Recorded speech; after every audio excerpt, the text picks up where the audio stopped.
Hi everyone, my name is Phil and welcome to Phil Does 3D. I'm a multimedia and 3D artist and I stream on Twitch weekdays from 5 PM Pacific time in the United States, 10 AM in Australia and 1 AM in the UK. I hope you guys are well and you had a good weekend. I had to work over the weekend unfortunately, but hey, I like what I do, so that's cool. We are working on an Art Deco building that we're creating in the Unreal Engine 4.16.2. We've finished creating the environment for our Art Deco building and we've started to move on to doing the interior of the building. I think what I'm going to do is, instead of me going through the environment through the bookmarks here in the engine, I'm going to play a video that I posted to my Twitter page last week, which just has some still shots of the environment that we've created. So we're going to look at that. Let me just close that down there for a sec. So yeah, instead of jumping through the bookmarks, I think what I'll do is I will play this video. I'll just make sure I turn the music off of the video because I don't want it to be muted on Twitch. It probably shouldn't be because the music I'm using is fully accredited and free to use, but just to be on the safe side we will mute it and leave my other music playing in the background. Where is it? There it is. So this is just the environment we've created for our Art Deco building. I'll let the video play through. This will of course all be fully animated. It's not animated at the moment in these stills, these are just still shots, but when we create a proper cinematic, everything will be fully animated, wind animated, all the trees, flowers, all that sort of stuff, grass. Remember guys, if you've got any questions or anything you're not sure about, please feel free to pop into chat and ask me. If I can help, I'm happy to try. If you just want to pop into chat and say hello, that's always welcome. If you just want to watch, then that's completely fine. So this is our environment. It's pretty much completed. Once what we're going to do is, once we've finished working on the interior of the building and we have that looking all pretty in the way we want it to, then we're going to do a final pass over the exterior here to make sure that there are no little bits and pieces that we can improve upon before we start setting up our cameras and creating our cinematic. I probably will use Matinee in Unreal because that's what it was created for, to set up your camera shots and play them through. But I think what we're going to end up doing in the long run though is I'm going to render out those, and that's the credit for the music, I'm going to render out those still images, not stills, but render out those camera fly-throughs from Unreal. I'm going to take those then into Adobe Premiere Pro and create the actual cinematic in that. So we will use Matinee and we will set up our cameras in Unreal, but I think what we're going to end up doing at the very end though is I'll do the actual video edit in Premiere Pro, simply because that's what it was made for. Adobe made Premiere and After Effects for video work, and as good as Matinee is, don't get me wrong, you can do the whole thing in Matinee, you don't have to use Premiere. As good as Matinee is, I would prefer to use Premiere Pro. I'm familiar with Premiere, and in the long run it'll be better for me to work in Premiere. So we will create the camera in Matinee though in here to get up our initial shots, and then after saving it to our hard drive I will edit it in Premiere Pro. So this is our Art Deco building interior. This is what we've been working on. We'll continue working on this today. Let's see.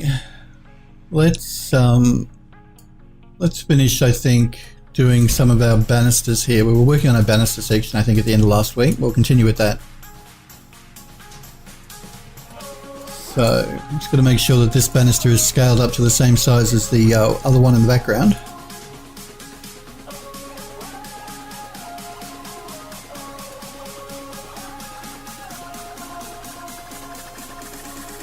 And again, what we're doing here is we're using a blueprint for this banister. Actually, I don't think this one might be a blueprint, but most of them are using a blueprint, which is just static meshes that we've arranged into a grouping that we like. that we can then save out as a blueprint to easily place around our level. So that needs to come up a little bit more. Remember guys that Unreal is completely free to download and use from Epic Games website. So long as you don't make anything commercially with it. Even if you do make something commercial, it's still free to download and use. You just have to pay Epic, I think it's a 5% royalty on anything above $3,000 gross that you income that you make from whatever sales you get of whatever you've made using their engine, which is pretty fair. I mean, you know, the engine cost Epic Games millions of dollars to make, so I think that's a pretty good deal, personally. But if you don't make anything commercially, you just want to use it for your portfolio, then you can certainly do that, and you don't pay Epic anything. Download it for free and create something. Which is why I'm on Twitch, guys. I want you guys making stuff in 3D. It's a fun thing to do. I think maybe just a little bit higher.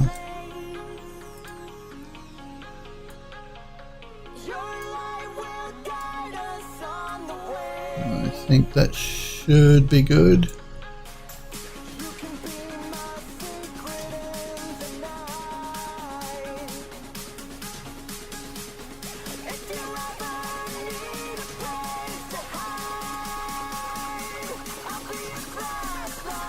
Maybe just a touch more.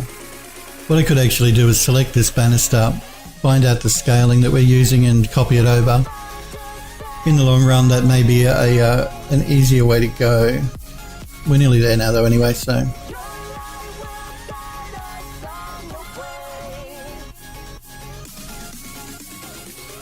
There we go. I'm only going to do this once and then we can just duplicate the asset to reuse it. So the scaling thing is only has to be done once. Now let's see if I can remember which bits I'm placing where. I actually think this one goes down the end here. I think. Pretty sure.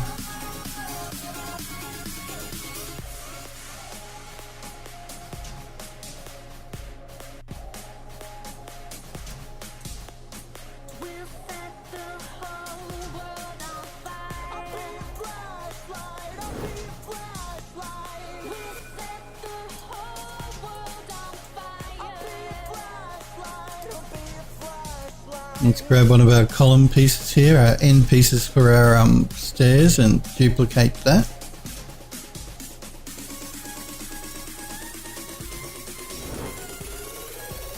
And pull it up. And again, we do this, we're making it this way instead of making all of these railings as one piece attached to our building and importing it that way. This is a better way to work because you save on polygon counts and texture memory and all that sort of stuff by doing it in a modular form like this, and that'll, of course, if you're making a game, speed up your engine. So you want your game to run as fast as it possibly can, and this is the best way to get it to do that.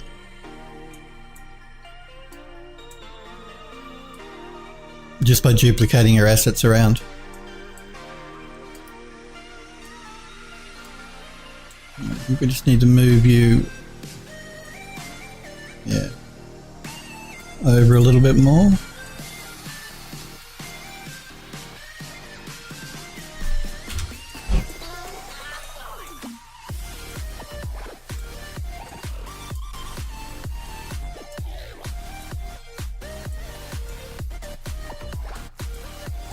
And as I was explaining when I was making these assets, we do have like wear and tear on the sides of these banisters, but you're never going to notice that. Even though we are duplicating the same asset around, people, if they were running through your game, will never know. It's not something that'll register with them that you copied the same asset around multiple times, particularly for things like these railings. Let's duplicate that one again.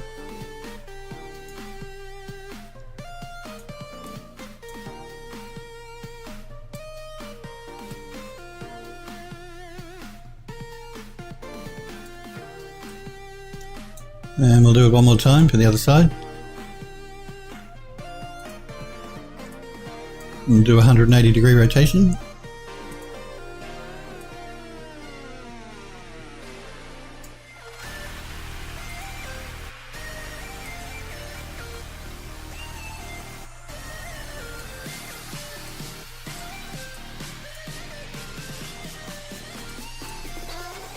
Okay, and I think we'll take, we'll take this larger railing section, I think, through here. I'm just going to look through my assets here to see if there was a different one I actually imported. I don't think there was. So that's not true. We do have a couple here. Let's jump into my blueprints, because they're the pre-assembled railing sections and stuff that we have, so...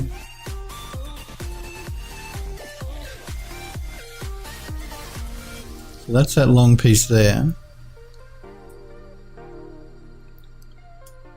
That's the mezzanine back railing section.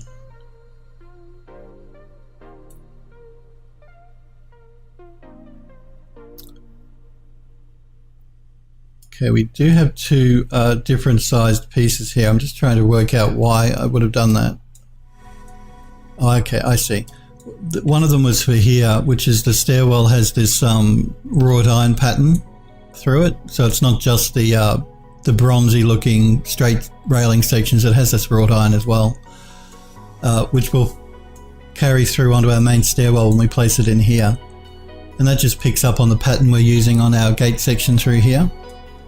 But the main parts of the railing, I didn't put that ironwork on. It was only around the stairwell sections, so that explains that. Which means we'll take this piece again here. In fact, I may take both of these as well.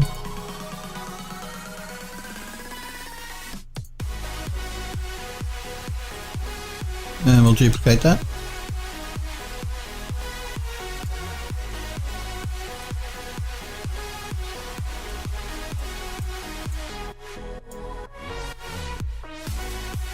And let's rotate that around.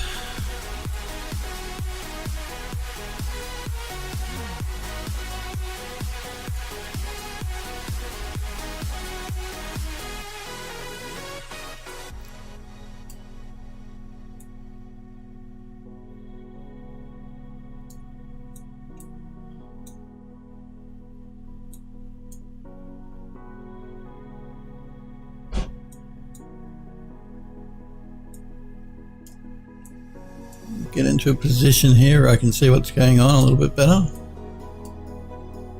think what I might do is I'm going to start by placing the two end columns in the right spot, then we'll worry about the middle piece. So this one needs to come down a little.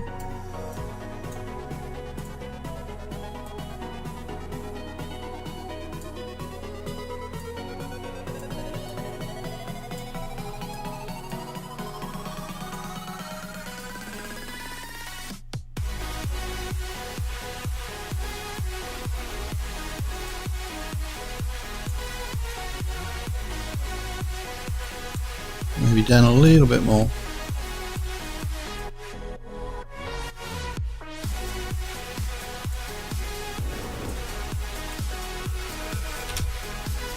Okay.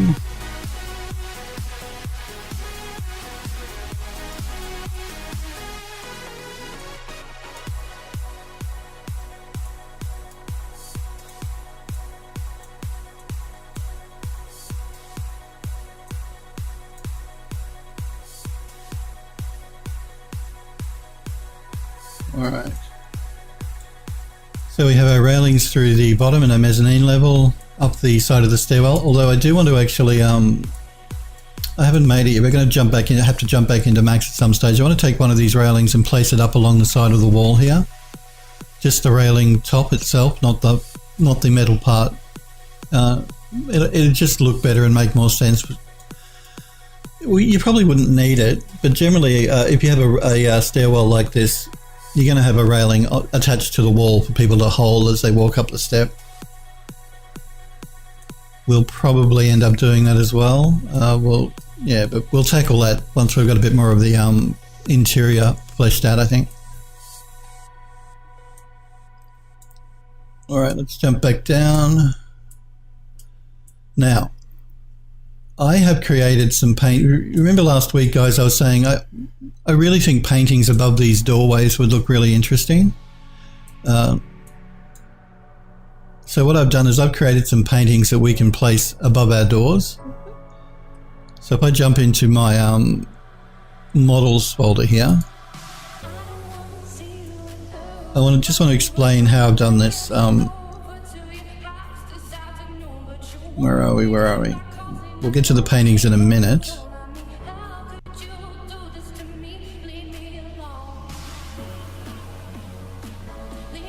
But what I've basically done is I have created, here we are, I've created plaster which goes at the back of the wall, and so this is just a plaster piece which matches our wall sections here.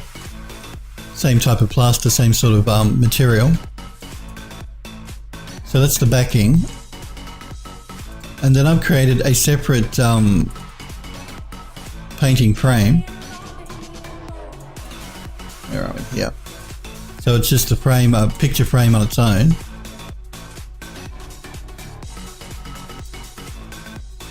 And then I've just brought in some simple planes, which are only like 2 triangles to make a more or less squarish looking plane. And that's actually the painting part.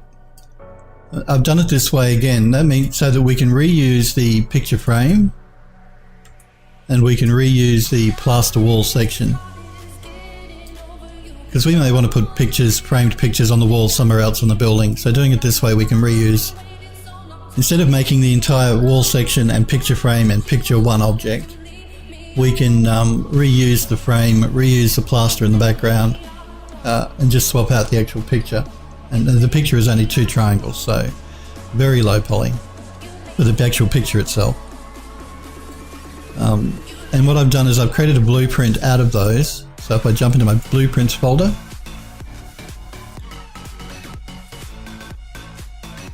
let me just reload a couple of these. Oh, there we go. Just takes the engine a minute to load them up. So what I've done here, if I open up one of these blueprints, is I've assembled all those pieces together into an object that's easy then for us to move around and place in our level. So basically we have our back plaster wall section, we've got our frame, and then we have our picture as 3 separate objects that have been placed together into a blueprint just to make it easy for us to move around. Okay, and again, doing it this way means we can reuse the plaster in the background, we can reuse the frame, and not incur any cost as far as added polygons or memory in our engine. So instead of bringing all that in as one object from your 3D program like that, bring it in as 3 separate objects that you then put together in a blueprint so that you can reuse assets. Okay, so let's choose a painting. Let's see, let's start with this wall here, because this is the first wall we're going to see, because our camera will be coming through these doors here. The door will be open, our camera will fly through, so the first thing we're actually going to see is the painting up here. So let's bring this one in. I like this one. Rotate it around 180 degrees.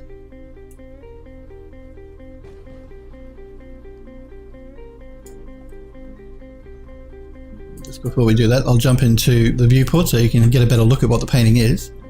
It's this one here.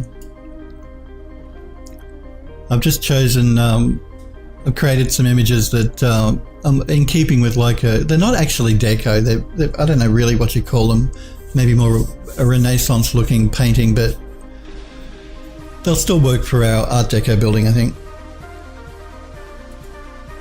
So let's move this one up and back.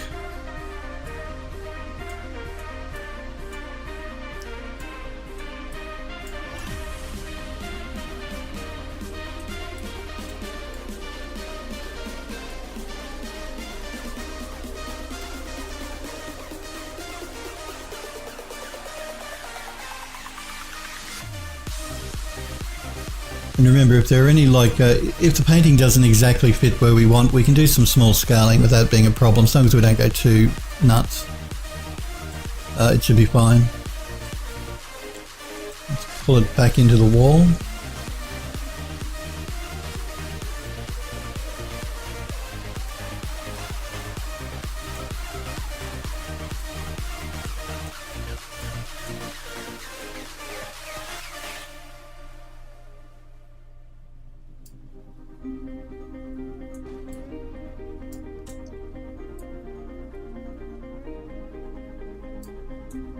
Okay, so it looks like we may just need to scale it up just slightly.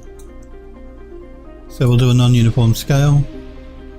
Again, because it's such a small scale, small change, you're not going to notice it's been scaled.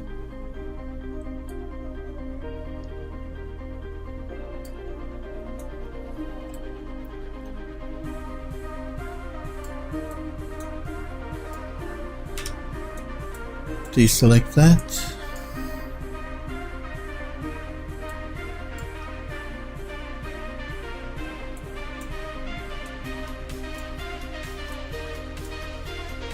Alright, let's bring in another one for this door here. I've created 4 different types because we've got 4 doors. 3 at the front and 1 at the back. Let's bring in...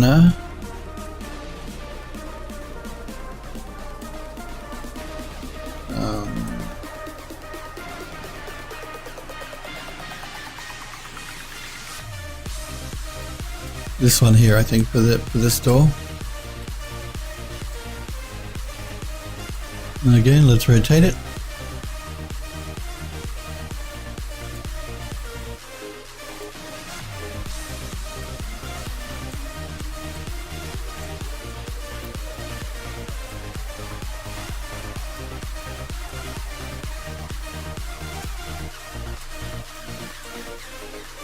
Push it back.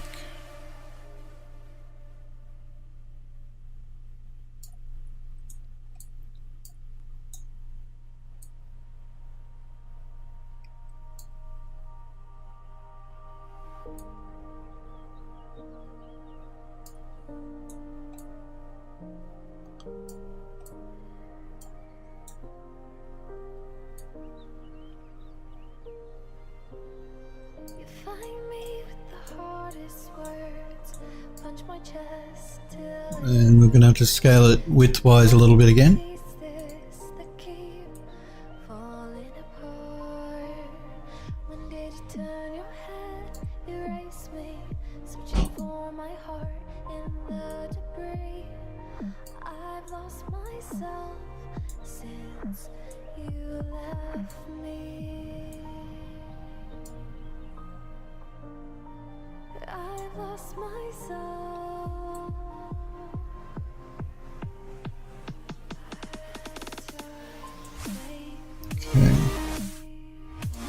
I'm going to double click this blueprint to sub-select those objects because it looks like our painting may be just off center a little bit, so I'm just going to pull that in.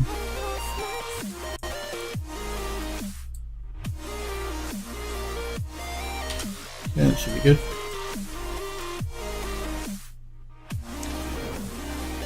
Let's place one down here on our end door, and for that one I want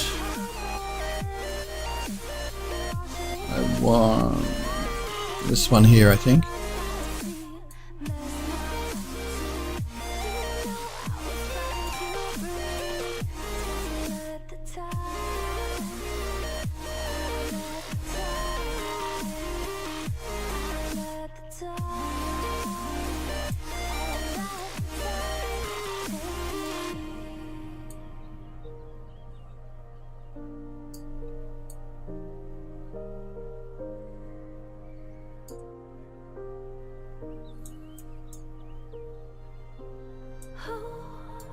Yeah, that's fine.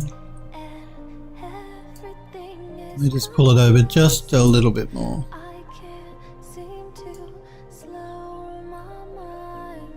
Again, I'm going to double click to select that back plaster work. Just move it over a touch. There we go. So we have 3 paintings here above our doors. I have one more painting that we're going to place in the back of the building, so let's do that before I forget.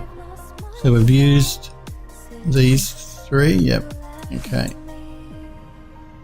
Let's jump back.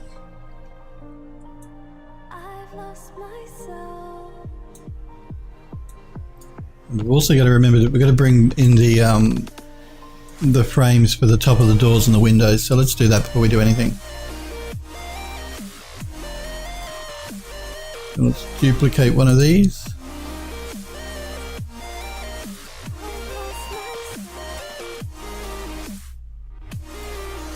I'll rotate it 180 degrees before I forget.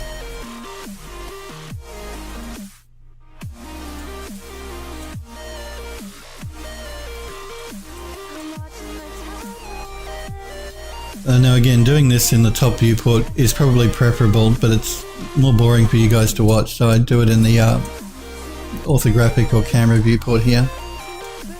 Makes for a more interesting watching than me doing it in top viewport where it's all wireframe. Looks better, more good. My English good. Yes, it's a more pleasing visual for you guys to watch as I create it, doing it this way.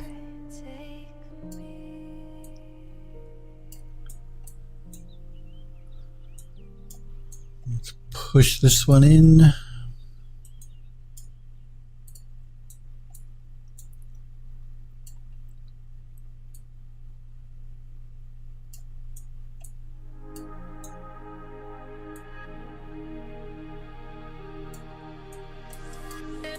Right, let's duplicate it again for our top and bottom windowsills.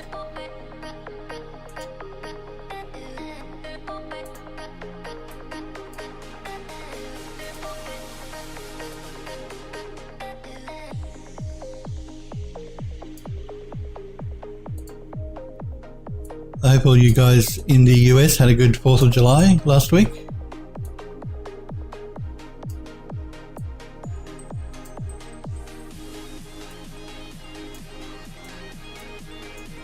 Again, I'm just going to push that back a bit.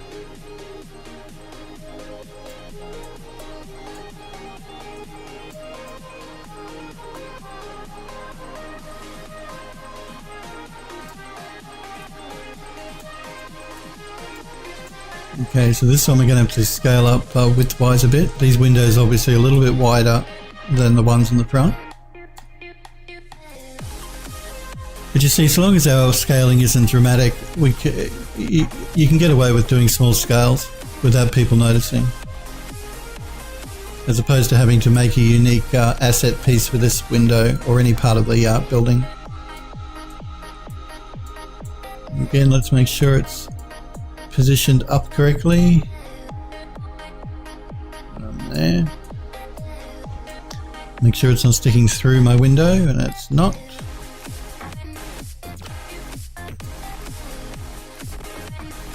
Just keeping an eye on OBS over here. It tends to really, normally when I put real time on here is when it turns all the wind animation on. OBS freaks out and really hates it, so.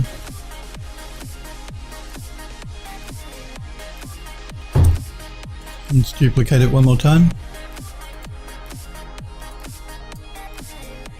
We're going to rotate it.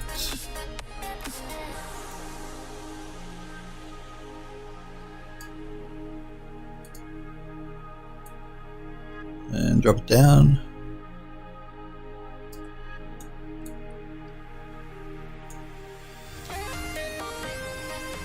Okay, let's duplicate it again.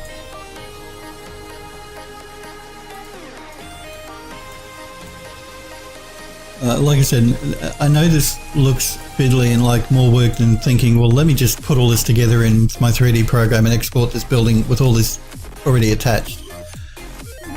While that may be quicker and easier for you, it's going to create problems with any engine that you're using, any game engine, not just Unreal. Because the more you can reuse an asset, the better it is for any game engine. So while you may be tempted to do that, don't.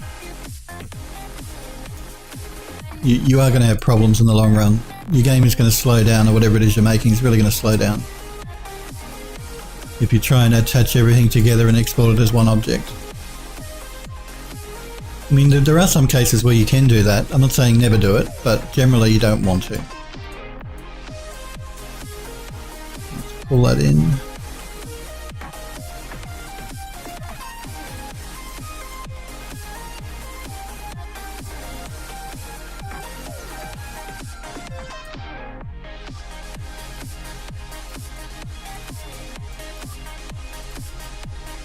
Okay, let's duplicate it one more time. Hey Nano, how is things? It's good to see you. Wait, I don't know what I did there. I'm just going to undo that. Good to see you, Nano. How are you?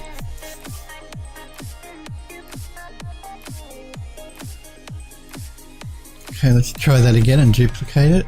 Did I duplicate it? Yes, I did. No, I didn't. Okay. Let's duplicate it again. And rotate it.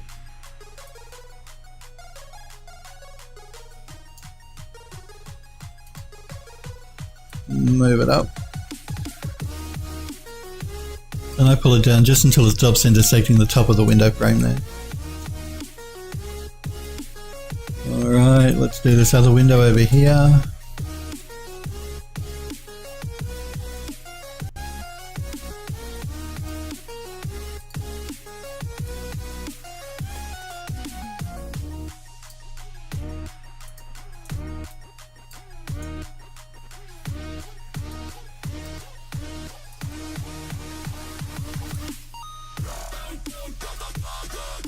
I think I might have pushed it back a bit too far.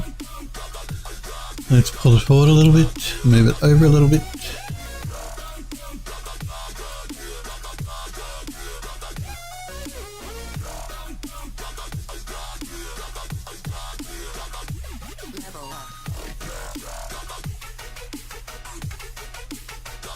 I'm good, thanks. Yep, good to hear you're fine as well. You're working on the rendering of your new pro. Oh, good. Let me have a look. I will check that out right now. Remember, guys, I like looking at any of the work you guys are doing. So please feel free to pop into chat and post a link to your work. Just a reminder, though, guys, now that subscriptions are a thing, my previous regulars like Nano or all you guys that were following my channel prior to the subscription going live, Twitch's subscribe button, can still post links in my chat in Twitch. But if you're not a regular prior to then or now, you have to be a subscriber to be able to post links in chat. So but what I have done is I've created a Phil Does 3D server. So if you're not a subscriber or you don't want to subscribe for whatever reason, and you do want to post a link in chat to show me your work, because I love looking at the work you're doing. You can post in my chat room on my Phil Does 3D server, which is on the Twitch desktop app. So as long as you're a follower, you can post a link in that chat. You just can't post a link in my general Twitch chat unless you're a subscriber or a regular prior to the subscription going live. Just to clear that up. So that's looking cool. Is this the, what are you rendering this in, Nano? Captured with light shot. What 3D program are you using? I can't, are you using Blender or Maya? I can't quite remember.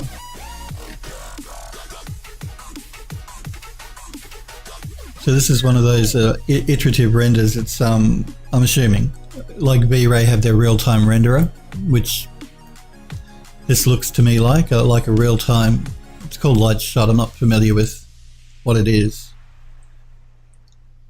So yeah, what 3D program are you using, Nano? And what renderer are you using here? But the lamp is looking very cool.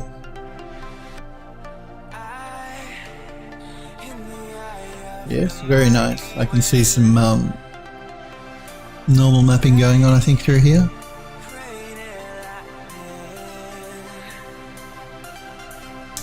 Nano's using Maya. Yeah, I had a feeling it was Maya. Sometimes, because I know a lot of you guys use Blender as well, but there are a lot of you that use Maya, and I thought you were Maya, Nano. Oh, the rendering is in Arnold, okay. You're currently checking how to increase the intensity of the ambient occlusion, and it's a quick render. Yep, you did it in like 10 seconds, yeah. Oh, that's cool. Okay, so it's not a real-time renderer that I thought it might have been, which is what the real-time does. It throws all the rays out to get a really quick image like V-Ray RT real-time does. But you can get the same effect by using the renderer, but just setting down a low photon count, which is what this would be. But that's looking very nice. You're trying to increase the intensity of the ambient occlusion. You're checking how to increase the intensity of the ambient occlusion. I'm not familiar with Arnold. I'm a V-Ray guy myself. And I know in V-Ray there is a setting that actually deals with the ambient occlusion, that you can increase either the radius for the ambient occlusion or the contrast on the ambient occlusion. I'd be surprised if there wasn't a setting in Arnold for the same sort of thing. Generally it's a setting under the rendering section of whatever it is the Arnold interface is showing you. In V-Ray it's under rendering, and yeah, it's specifically for the ambient occlusion. You could of course also render out a map for the ambient occlusion and do it that way as well. Like you can alter it in Photoshop if you want it darker. That's another way to do it if you don't want to do it all within the actual rendering program. But yeah, because as an ambient occlusion map, you could render out separately and reapply in your material to the actual object. Even if the camera is moving, it's still the ambient occlusion map won't change so long as it's rendered out to the UV of the actual object. But there should be a setting in the render settings in Arnold to change the ambient occlusion. But that's looking really cool. I like the metallic shader you've got going on there for the outside of the lamp. My only criticism, if I was to have one, is this water plane looks too high in the background. I'm assuming this is water you've got going on here. And what I say is it looks too high is if I was to follow the top of that water plane all the way through the image, that water is sitting just underneath that window, and that's strange to me. Yeah, so the water plane looks a bit high. The only criticism I have is here. So maybe you might want to drop that down just a little bit so it doesn't look like the water's about to flow through the window. And then it says, yeah, I made this thing in an hour. Okay. You're trying to get a sand shader. Oh, okay. All right, cool. Yeah, well, it looked like water for me here, but that could just be because the render is pretty, not detailed enough for me to see what's going on. If it's sand, I would still drop it down a little bit. Whatever it is, whether it's water or sand, unless it's a dune maybe, a sand dune, then you could go above the window like that. Let's put it this way, if it's a flat plane, that you're doing a sandy plane that's pretty flat, I drop it down. If it's a sand dune that may be rising up in the background, then that's okay, but you want to make it more obvious that it is actually a dune. Yeah, because it just looked a bit high to me.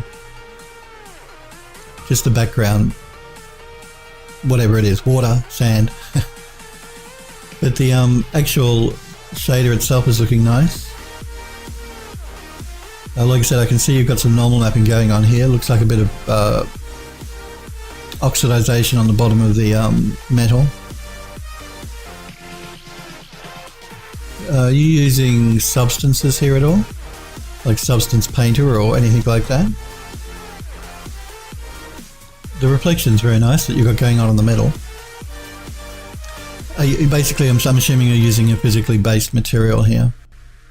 It may be one of Arnold's built materials, or it could be a substance material.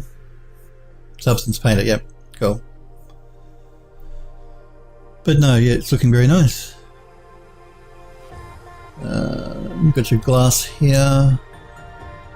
The actual lamp itself is really interesting. I like the design of the lamp. It's nicely modelled, very nicely modelled. Yeah, no, it's looking great. I'd be interested to see what it looks like when you do a bit of a higher quality render. But this looks very nice. I like the table as well, actually. The wood you've got going on here is looking great. Nice soft edges on the outside of the table, which is good to see.